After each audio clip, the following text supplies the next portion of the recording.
Tonight we'll return to the story of David. 2 Samuel is about David the king. I want to remind you that in the Hebrew Bible, there's no 1 and 2 Samuel. It's just the book of Samuel. And we're dropping into the middle of a story. And so there's some backstories to some of the things we're looking at in 2 Samuel. And I want to take a little time as we go through this to tell a little of those backstories so we can appreciate what we're reading in 2 Samuel. And I want you to remember too, the book of Samuel itself is in the middle of a story that begins in Genesis and doesn't end until we get to the cross. We call this the account of the life of David, and it is, but more than that, it's also the life and times of David. And David did some things well, and some things he did not do well. And most of the time, if you will put a person in their times and look at the times they were dealing with, you can get a different impression of that person than if you're trying to judge that person by our own times. Now, a lot of times it makes the things that they did well come out to be very well. And it does not excuse the things that they did not do well, but sometimes it helps explain them. And there's a difference now in an explanation and an excuse. The writer of 1 Samuel doesn't go through 1 Samuel telling now this is what David did good and this is what he didn't do good. It doesn't usually go, some of that is in there, but for the most part it simply tells the story. And we depend upon the rest of the scriptures to evaluate whether David had done well or not in these things. Now there's a memory verse. This memory verse is 2 Samuel 2 and verse 3. And his men that were with him did David bring up, every man with his household, and they dwelt in the cities of Hebron. Now there was only one Hebron, but all the little villages round about Hebron would have been in that area of Hebron. And I think we're kind of used to there being a city and then all the little townships and suburbs around that are associated with that city. And Hebron must have been something like that. And so it talks about the cities of Hebron. David and his men now are going to be living in Hebron. Remember 2 Samuel chapter 1. Saul and Jonathan were dead. And now it's David's turn to step up and be king. But as we'll see in this chapter, he did not become king of all Israel all at once. Now let's look at this story of David. And it starts off so good. It came to pass after this that David inquired of the Lord. Now that is something David did well. He didn't always inquire of the Lord. If he'd inquired the Lord more often, he'd have done even better. But as he begins to reign as a king, he starts off inquiring of the Lord. That's a lesson we can learn from David. We need to live our lives inquiring of the Lord. Now, we can't do it exactly the same way David did it. David would have the priest Abiathar with him. And we've already read how Abiathar had the Urim and Thummim. And we don't know exactly how that worked. But it was a way you could approach the priest and ask the priest a question. And the priest could use this vest or this device or these stones in such a way to get an answer from the Lord and then give you that answer. Maybe that's the way that David here inquired of the Lord. It sounds like that kind of thing taking place.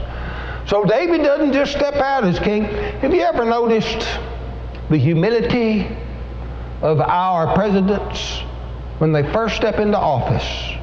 And usually, not always, but usually our presidents, when they first address the nation as our president, they're somewhat humbled and overawed by the power and the responsibility they have.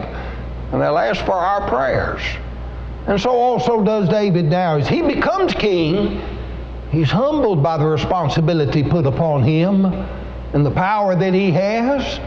So he inquires of the Lord. It says here, he inquired of the Lord, saying, shall I go up to any of the cities of Judah? Well, the Lord said unto him, go up, go up.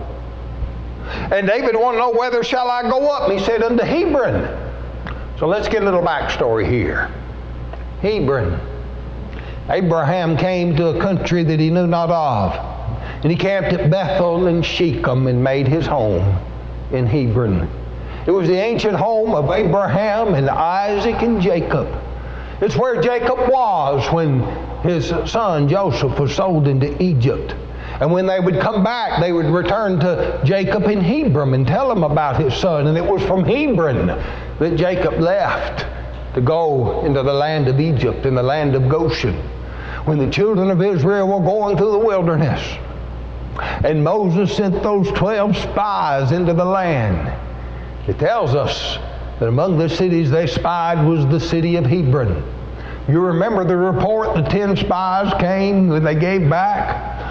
These are walled cities, and there are giants in the land, and we are as grasshoppers before them. It was Joshua and Caleb that said, we can take this land the Lord God has given to us. But because the people, they rebelled against Joshua and Caleb, and they followed the bad advice of the 10, and so they wandered in the wilderness for 40 years.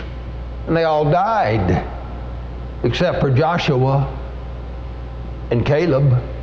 They were the old men when they came into the promised land. And as Joshua was taking that promised land, you read in the book of Joshua, he comes to Caleb. Says, old friend, what can I do for you? And Caleb now is in his 80s, and he looks to Hebron. He says, give me this mountain. Well, that's that walled city. That's that place of giants. And old Caleb's ready to take it on. And I just love that story about Caleb. He said, the man that will take Hebron for me can have my daughter for wife.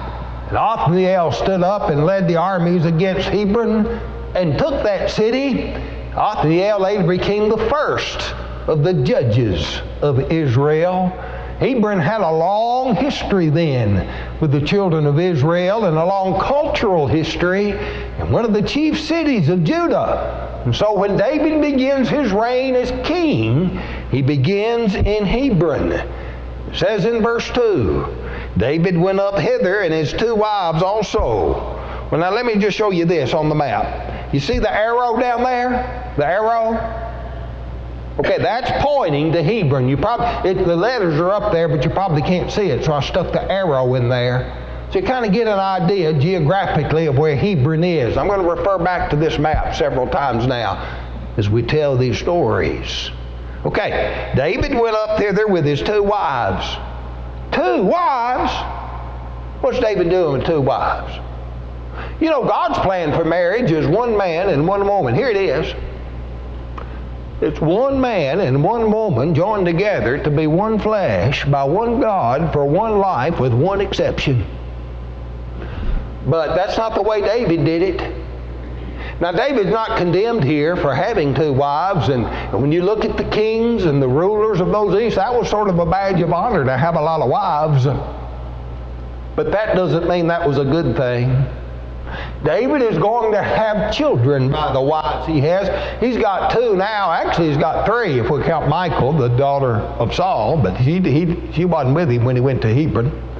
And then he's going to have some more wives, and they're going to have children, and those children are not going to love one another. This is going to prove a source of great grief unto David.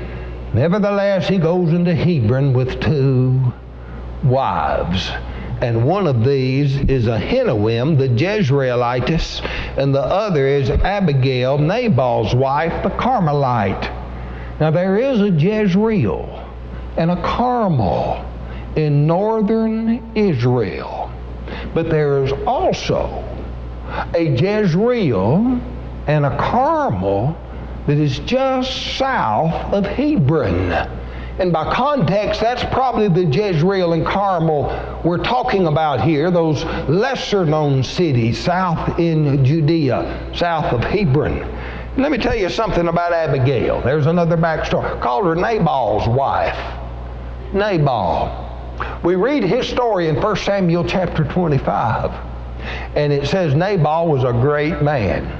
I mean, Nabal, he was a son of Caleb, a descendant of Caleb. And Nabal was rich. He had herds and he had flocks, and he was a great man in Judah. And David recognized the greatness of Nabal. And when his men were out gathering their provisions and getting their and raiding these other countries and all, he warned them, said, now you stay away from Nabal's men. In fact, you be a wall unto them and protect them from those Ammonites and those Moabites and those Philistines. So David had looked after Nabal and his men. And now it came after Samuel died that David needed some help. And he sent word unto Nabal, his young men, to him, reminding them of the goodness that they had shown unto Nabal and his shepherds and his men. And he asked for some help. And Nabal returned the answer, well, who is David that I should help him?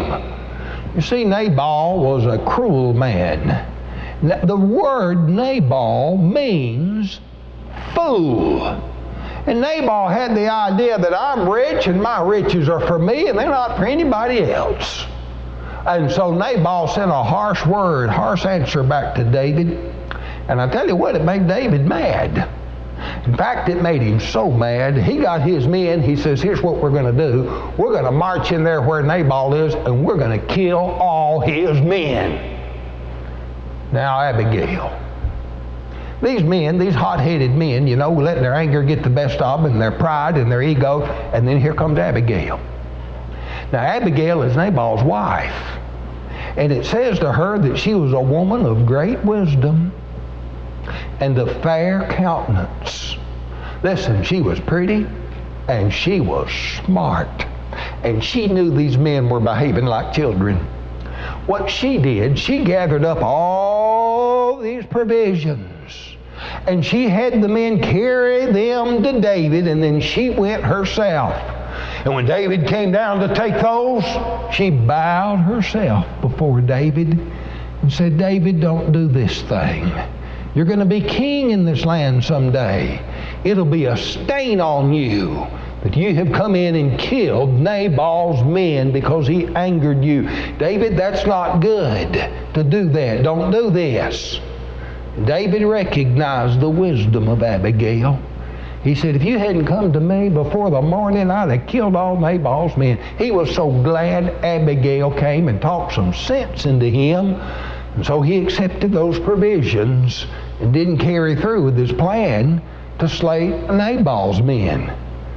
Abigail goes back to Nabal, and now she's got to tell him what she did.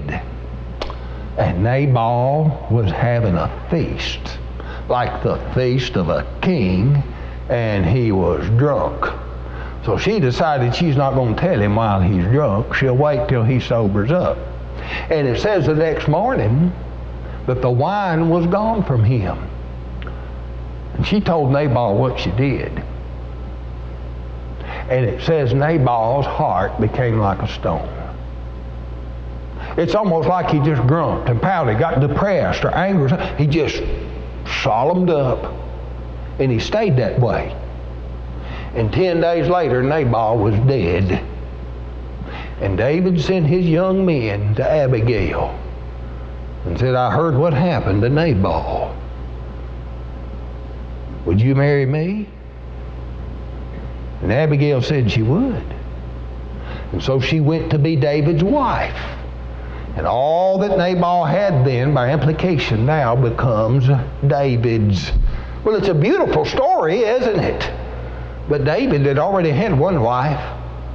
And there might excuse, I'm not going to go into all the details of that. We might excuse him for taking another, because Saul had given her to another man. But then he had this woman, this Ahinoam, the Jezreelitess, and we don't know her story. He didn't need to have two wives. And that was not good, as we shall see. But nevertheless, we got the memory verse. His men that were with him did David bring up, every man in his household, and they dwelt in the cities of Hebron. Here's something else, and there's a story to this we need to know. The men of Judah came, and they anointed David over the house of Judah. Now Samuel had already anointed David to be king over Israel. But now the men of Judah are accepting David as their king. Now that's just the one tribe. But then here we read this. They told David that the men of Jabesh Gilead were they that buried Saul. And David sent messengers unto the men of Jabesh Gilead, and said unto them, Blessed be ye of the Lord, that ye have showed kindness unto your Lord, even unto Saul, and have buried him. And now the Lord showed kindness and truth unto you. And I also will requite this kindness, because you've done this thing. Now therefore let your hands be strengthened, and be ye valiant, for your master Saul is dead, and also the house of Judah have anointed me as king over them. Let's go back to our map. The arrow off to the right that's on the east side of Jordan, that's the city of Jabesh Gilead. The arrow down there, that's Hebron. Hebron's still the arrow way down south. That other arrow on the west side of Jordan, let's see if I got that right. Yeah, the west side of Jordan, that is Beth Haran, or Beth Sharon, I think it was. Here's what happened. The Philistines found the bodies of Saul and Jonathan dead on the battlefield. And they stripped them of their armor and carried them to this little city of Beth Sharon, and hung their bodies up on the wall to let them rot in front of the people and make a mockery of them. When Saul first became king, the Ammonites came to Jabesh Gilead and surrounded the city. And they told the men of Jabesh Gilead, we're going to destroy you, but if you don't want us to, send out all your men, and we'll poke out their right eye. And then we won't destroy your city. And they sent word back to the Ammonites, give us 7 days to think about this. And the Ammonites let them have 7 days to think about it. In the meantime, they sent word to Saul. And Saul's first act as king was to rally the Israelites to come rescue the men of Jabesh Gilead.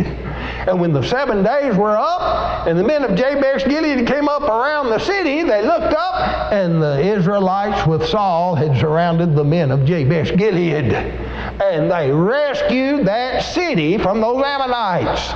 And the men of Jabesh Gilead remembered that, and they were loyal to Saul all of Saul's days. So when they heard that his body was hanging on that wall in disgrace, they went by night and took the bodies of Saul and Jonathan off the wall and carried them back to Jabesh Gilead, and they burned them and then buried the remains that were left after the burning. And so that's what we're talking about here. And David is praising them for doing this. Now, sometimes people ask questions about cremation.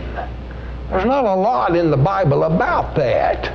But here we see that these bodies were burned in honor. It wasn't a disgrace to have them burned. It was to keep the bodies from disgrace. So that's sometimes one of the references. I'll tell you another thing to think about when you think about cremation in the Bible. You remember how Abraham was going to sacrifice Isaac? He had the wood and the fire. He was going to put him on the altar and reduce his body to ashes.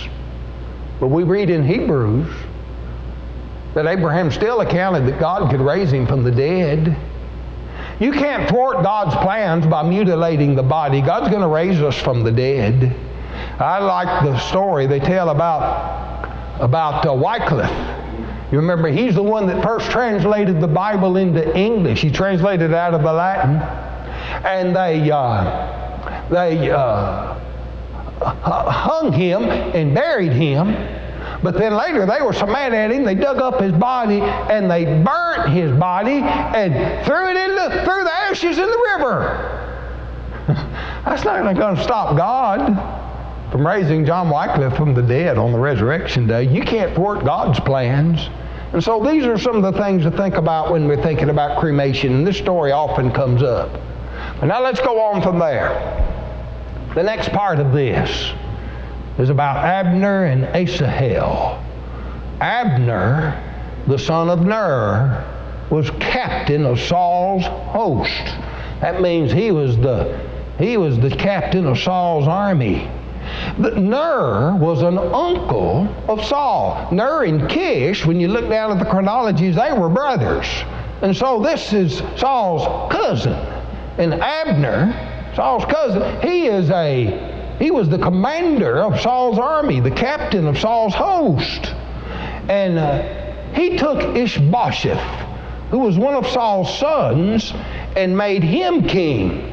Brought him to Mahanaim, made him king over Gilead and over the Ashurites and over Jezreel and over Ephraim and over Benjamin and over all Israel. Now that's all except Judah, because David was king over Judah. That's what it says. David was king in Hebron over the house of Judah 7 years and 6 months. Ishbosheth, Saul's son, was 40 years old when he began to reign over Israel, and reigned 2 years, but the house of Judah followed David. The 2 stars there on the map, the lower star, that's Hebron. Look at the upper star. That's Mahanaim. It's way over on the east bank of the Jordan River. And that's where Ishbosheth was going to try to rule as king, because Abner put him up to it, to be that king. Well, Abner, the son of Ner, the servants of Ishbosheth, the son of Saul, went out from Mahanaim to Gibeon. And Joab, the son of Zeruiah, and the servants of David went out to meet together by the pool of Gibeon. Here's the 2 armies, Joab, captain of David's army, and Abner, captain of Saul's army, or Ishbosheth's army, and they meet together at a pool here in Gibeon, one on one side of the pool and the other on the other side of the pool, and they're going to have a fight. Now, here's where they go. Here's where they are. David's army coming up from Hebron, Saul's army under Abner coming across the Mahanaim, and they come to some kind of pool that is there in Gibeon. And one of the horrible things in the Bible take place. You know about the Olympics, the Olympic Games? Did you know that in ancient Greece, those games were done to show off military skills? That's why they'd throw the javelin. That's why they'd throw the disc. That's why they'd have the running and the wrestling matches and all. They were showing off how strong they were militarily and what mighty soldiers they were. And instead of having a battle, they would have games to demonstrate their powers. Well, let's say that Joab and Abner decide that they're going to have a military game. And it's awful what they did. Abner said to Joab, "Let the young men now rise and play before us." And Joab said, "Let them rise." See these 2 big egos? I dare you, or I'll double dare you, kind of thing. Okay, well, let them. We'll see what they'll do. Neither of them backing down. Well, there arose and went over by number 12 of Benjamin, which pertained to Ishbosheth, the son of Saul, and 12 of the servants of David, and they caught one another felon by the head. So they got each other in a headlock. Now go! When the game started, here's what they do. They thrust his sword into his fellow's side, so they fell down together. They got 12 men. They just killed each other. 24 men! Went out there and killed each other as a game, as a play. And it says the place was called Helkath-Hazerim, which, as I read in the margin of some translations, means the place of the sharp swords, or the place of the sword's edges. And that's at Gibeon. Terrible game that was, wasn't it? You know, this explains the times of David. Now, we're going to know David's a killer, and David's a bloody man, but look what a bloody age and an awful time he is living in. It doesn't excuse some of David's bloodshed, but it explains it, doesn't it? It explains it. Well, then they had at it. After that, they just had a regular battle like always. And so there was a very sore battle that day, and Abner was beaten, and the men of Israel before the servants of David. And there were 3 sons of Zeruiah. Now, you got to know these boys. And I won't tell you the story of all of them. We'll get into some of them. You'll particularly want to watch Joab here. But this one is about Abishai. Asahel, I'll tell you this. You remember when David went to Saul's camp and Abner had fallen asleep? And there was a time Asahel was the one where David said, let's kill him, let's kill him. And David wouldn't let Asahel do that. The sons of Zeruiah. Let me tell you who Zeruiah was. You get into the chronologies, you figure it out. Zeruiah was David's sister. These were David's cousins. And I tell you, they were a fighting bunch of mean cousins. They were, those three boys. And David's going to have a time with these sons of Zeruiah. Well, now, the three sons of Zeruiah, there was Joab and Abishai and Asahel. And Asahel was light of foot as a wild roe. That means he was a runner, buddy. But also you know when you play basketball, you see these fellas, they just jump around basketball. I mean, you never know which way they're about to go. You can imagine trying to fight somebody who's jumping around like that. Well, now, that's how Asahel was. He was swift-footed and light on his feet. And Asahel decides, I'm going to get Abner. So, Asahel pursued after Abner. And in going, he turned not from the right hand nor to the left from following Abner. Well, Abner, he's a good old soldier now. He can take Asahel out, and he don't want to do it. He looks behind him and said, art thou Asahel? He answered, I am. Abner said, turn thee aside to the right hand or the left and lay hold on one of the young men, take his armor. But Asahel would not turn aside from following him. And Abner said again to Asahel, turn thee aside from following me. Wherefore should I smite thee to the ground? And then he said this, and how should I hold up my face to Joab thy brother? I tell you, I don't think Abner was afraid of Asahel, but he was afraid of brother Joab. And you'll see his fears were not displaced as we get through on to this story in some chapters to come.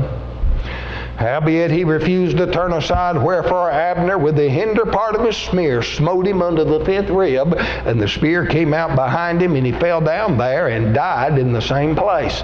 And it came to pass, as many as came to the place where Asahel fell down and died stood still. It's like the advance of David's men against Ishbosheth. They come to Asahel and they stop. That's Asahel. That's Joab's brother. Somebody's in trouble. Joab also and Abishai, they didn't stop. They pursued after Abner, and the sun went down. They were come to the hill of Ammah that lieth between Gilead by way of the wilderness of Gibeon. Now up on this hill, Abner got the Benjamites up on this hill. They had the high ground now. And the children of Benjamin gathered themselves after Abner and became one troop and stood at the top of a hill. And Abner called to Joab and said, shall the sword devour forever? Knowest thou not that it'll be bitterness in the latter end? How long shall it be then ere thou bid the people to return from following their brethren? No, Joab, you need to call this off. We're just going to fight this out forever. Joab said, as God liveth, unless thou hast spoken, surely in the morning the people had gone up every one from following his brother.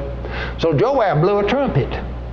And all the people stood still, and they pursued after Israel no more, neither fought they any more.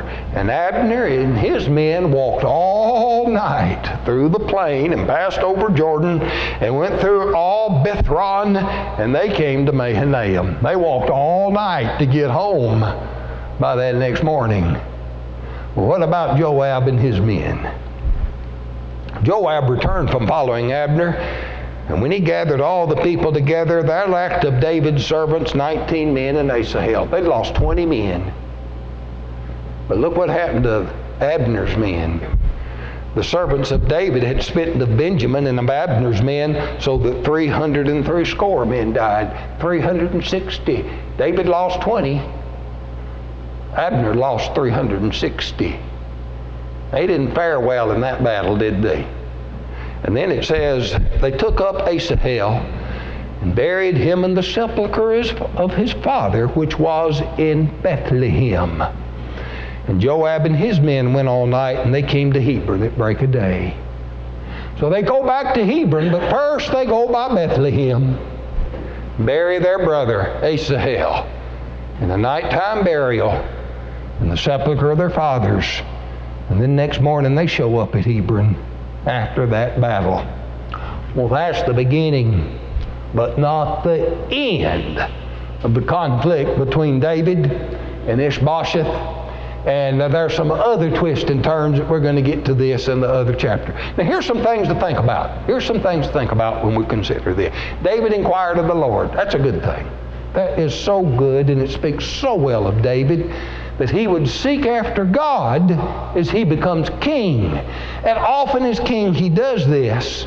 It's when he doesn't do this that David's going to get in trouble. What a lesson for us. David had 2 wives. Boy, that's not good. That is not good. I can explain it. Yeah, we can explain it. Just because there's an explanation doesn't mean there's an excuse. God expects us to abide by His law. God's law is you get married, you stay married. I was reading today about a young lady that I know that just didn't think her husband was loving her right, and so she divorced him after 20 years. And now she wants to marry again. Let me tell you what, that's not God's plan. That's not God's plan. And maybe that explains it, but that's not going to excuse it. And so David's 2 wives are not the world may have thought, great, David's having multiple wives. But that's not the way God views it. You remember what Jesus said? From the beginning it was not so. And we're going to see David gets in trouble because of these many wives. The valiant men of Jabesh Gilead who retrieved, burned, and buried Saul's body. They were loyal to Saul. They didn't forget what Saul had done for them. We don't need to forget what people do for us either. So a lot of time we remember by showing up at people's funerals, don't we? It reminds at least the family that we remembered. And so the men of Jabesh Gilead are praised here. And David's praise of the men of Jabesh Gilead, see, they're way far to the north now. He's already using diplomatic measures to win the hearts of the people of the north to him like he'd won the hearts of Judah. Here's one, Abner of Ner and Ishbosheth of Saul. Abner's the one in charge. He just kind of put Ishbosheth up to do his bidding. Ishbosheth didn't choose Abner to be the captain of the army. Abner, the captain, chose Ishbosheth to be king. Abner couldn't be king, but Saul's son could, so he put Ishbosheth up there. And we're going to see that doesn't work out very well as we go forward. The bloody game at Hilcath Hazerim.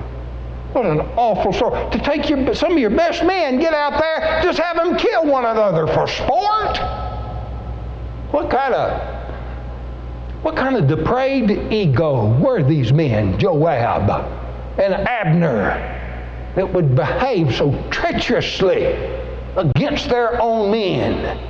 Well, then the sons of Zeruiah, Joab, Abishai, and Asahel. You're going to read later, David's going, these sons of Zeruiah are too hard for me. And David's going to have a push and tug with Joab just about the whole time he's king. And Joab's usually always trying to do David's favor, but Joab's going to be kind of the anti-David. David wants to do what's right, and he wants to do what's right the right way. Joab wants things to come out right, but he doesn't care how he does it, right or wrong. And there's going to be a contest there's a power play and a pull between David and Joab. And then Hebron, Mahanaim, Gibeon, Bethlehem, these places on the map. One of the ways to study the Bible is to study the places and to know their histories. And we'll find these places show up later in the history of Israel as well. Well, there's some of the lessons. Isn't that exciting stories? I tell you, it is to me. I remember reading these stories as a youth and being taught these things and being thrilled with them. And I think my little class down there, they were thrilled to hear these stories this morning as well. You want to read a good story, read a good book, read 1st and 2nd Samuel. What a wonderful book we have that tell us these things. And like we say, the errors, the sins, there's no excuse. No excuse. Explain it? Okay, but don't excuse it. Can you explain yourself? You did wrong. Oh yeah, but then I can explain that, and you may have a good explanation, but you have no excuse. And the only way to make that right is to make that right with God. And so turn from the error of your ways. Be baptized into Christ. And if you're a child of God, confess our faults one to another, and we'll go to God in prayer and have forgiveness of those things. Just because you can explain it, you can't excuse it. But we can get it right. So if you need to respond to an invitation, let's do it while we stand and sing.